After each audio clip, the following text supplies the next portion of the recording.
초등학교 2학년 때 시흥에 오게 됐고, 그 이후로 초, 중, 고등학교는 시흥에서 자랐어요.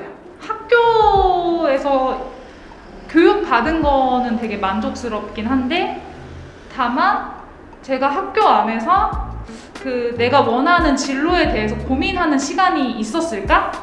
라는 걸 고민해봤을 때는 없었던 것 같아요. 제가 시흥에서 이제 나고 자라고 이후에 한 8년, 9년 정도는 서울에서 계속 생활을 했었어요. 그러다가 다시 시흥을 오게 된 케이스인데, 그 과정에서 제가 친구들이랑 협업을 해서 자율주행 자동차 키트를 만들었었어요. 근데 그 자동차가 대당 한 300만 원 정도 하거든요. 이거를 좀 작게 해서 좀 저렴하게 우리가 부품을 공급할 수 있으면 공교육 아이들도 경험할 수 있지 않을까라는 생각을 했었고, 근데 바탕에는 제가 시흥에서 뭔가 입시에만 치열했던 그런 기억이 좀 바탕이 되었던 것 같아요. 뭔가 관심 있는 분야에 대해서 경험하지 못했던 그런 결핍이 좀 있지 않았을까. 그래서 이거는 좀 공교육 아이들한테 좀 문턱을 낮춰서 공급을 하고 싶다 하던 차에 제가 꿈의 학교를 발견하게 된 거예요. 가르치는 사람한테 지원을 해주고 아이들은 무료로 교육을 받을 수 있는 프로그램이더라고요. 그래서 아이들한테 이제 부품을 직접 구매해서 다 나눠주고 교육을 했던 게 좀 계기가 돼서 시흥에서 뭔가 교육 활동을 시작하게 된 계기가 된 것 같아요. 원래는 연기만 했었던 사람이었는데 어쩌다가 좋은 기회로 강의를 시작하게 됐어요. 근데 제 지인분께서 꿈의 학교라는 게 있다. 그래서 만약에 꿈의 학교가 되면 시흥시 관내에 있는 청소년들이 무료로 저에게 연기를 배울 수 있다라는 말을 해주더라고요. 그래서 저는 고등학교 때 연기학원을 강남으로 다녔었는데, 그래서 몇 시간 동안 걸리고 너무너무 고생하고 힘들었었거든요. 시흥에 좋은 학원이 없어가지고. 그래서 좋은 기회가 될 수 있겠다. 나에게도 좋은 기회가 될 수도 있고 시흥시에 있는 학생들에게도 정말 좋은 기회가 될 수 있겠다 해가지고 꿈의 학교에 신청을 하게 됐고, 그래서 처음으로 이제 시흥시에 있는 청소년들에게 교육을 시작하게 됐습니다. 시흥의 하면고를 다니는 친구였는데 질문할 게 있다 라고 하면서 저희가 가르치는 거 이상의 뭔가 공부해온 결과물들을 토대로 이제 질문을 정리해온 게 있었어요. 그때 이제 한 30-40분을 남아가지고 질문을 해가고, 근데 완전 입시와는 전혀 다른, 정말 잘 관심 있고 궁금해서 이제 하는 질문들이 대부분이었어가지고, 그러니까 이런 거를 공부하는 시간 외에 고민하는 친구들도 있구나. 꿈의 학교라는 게 일회성으로 끝나는 것 같아요. 이런 지원 활동들이 일회성으로 뭔가 성과가 나오면 이제 이번 프로그램 끝. 그 다음에 다회성으로 가더라도 기존 수혜자들이 지속적으로 수혜는 받을 수 없는 그런 약간 일회성으로 끝나는 프로그램들이 좀 많았던 것 같고, 일단은 정보를 모르기 때문에 못하는 거라고 생각을 해요. 정보를 알면 많이 신청을 할 수가 있을 텐데, 정보를 알려면 학교에 홍보물을 많이 뿌리거나 SNS에도 좀 홍보를 적극적으로 하면 좋지 않을까? 아이들에게 조금 더 가까이에서 홍보를 하면 더 아이들이 알 수 있지 않을까? 라고 생각을 했어요. 사실 저는 다른 직업이 있거든요.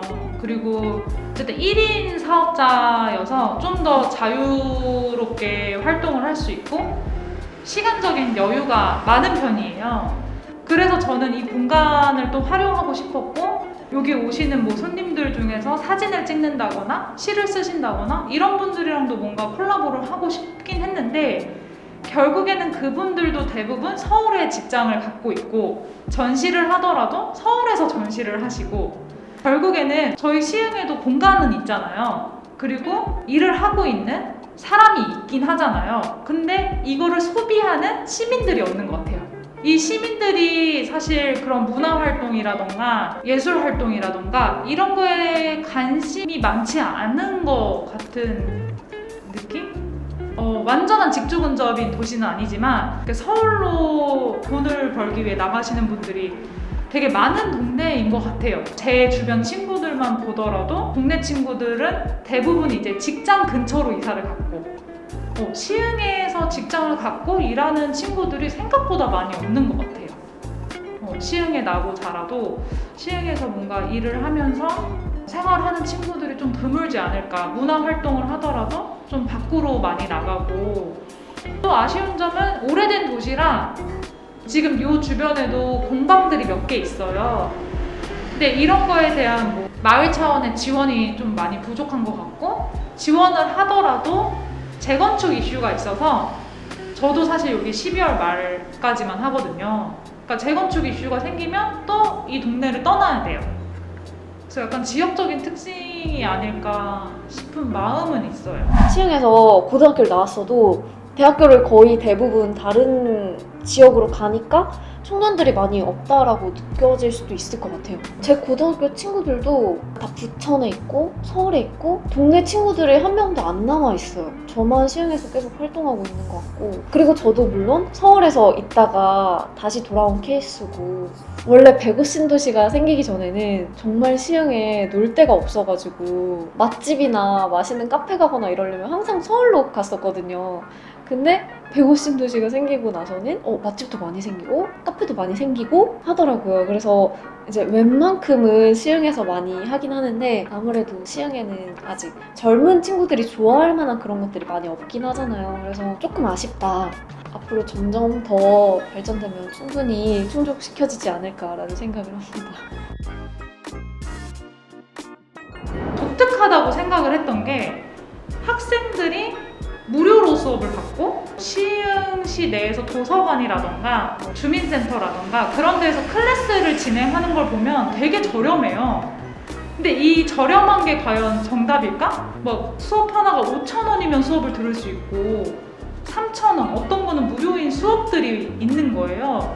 제가 운영자의 입장으로서 강사비도 많이 못 받고 재료비도 부족한 예산으로 진행을 하고, 근데 그런 거에 좀 익숙해지지 않았나 싶어요. 정당한 비용을 어느 정도 내고 이거를 소비할 수 있는 소비력을 키워주는 게 더 좋지 않을까. 그 소비력을 키우기 위해서는 점점 더 질 좋은 교육이 나와야 될 거고, 질 좋은 공연이라던가 뭐 문화 활동이 나와야 한다고 생각을 하는데, 그걸 위해서는 결국에는 어떤 프로그램이나 공연을 운영하는 운영자에 대한 예산의 폭을 좀 넓혀주고 자율성을 좀 부여하고 인프라를 좀 잘 다질 수 있도록 도와주는 행정이 더 필요하지 않을까 싶어요. 그러면 질 좋은 수업에 대해서 그 대가를 지불할 수 있는 시민들의 소비력은 더 올라갈 것이라고 저는 생각해요. 강남에서 하거나 서울에서 하고 있거든요. 그래서 바람은 시흥에 지금 대극장이라든지 소극장이라든지 이런 곳이 없어요. 다른 시들은 많이 있는 곳들이 많은데, 그래서 시흥에 있는 예술가들을 시흥에서 잡아두기 위해서는 극장도 생기고 조금 예술가들을 위한 것들이 많이 생기면 시흥에 있는 청년들뿐만이 아니라 시흥 예술가들도 많이 붙잡아둘 수 있지 않나라는 생각을 합니다.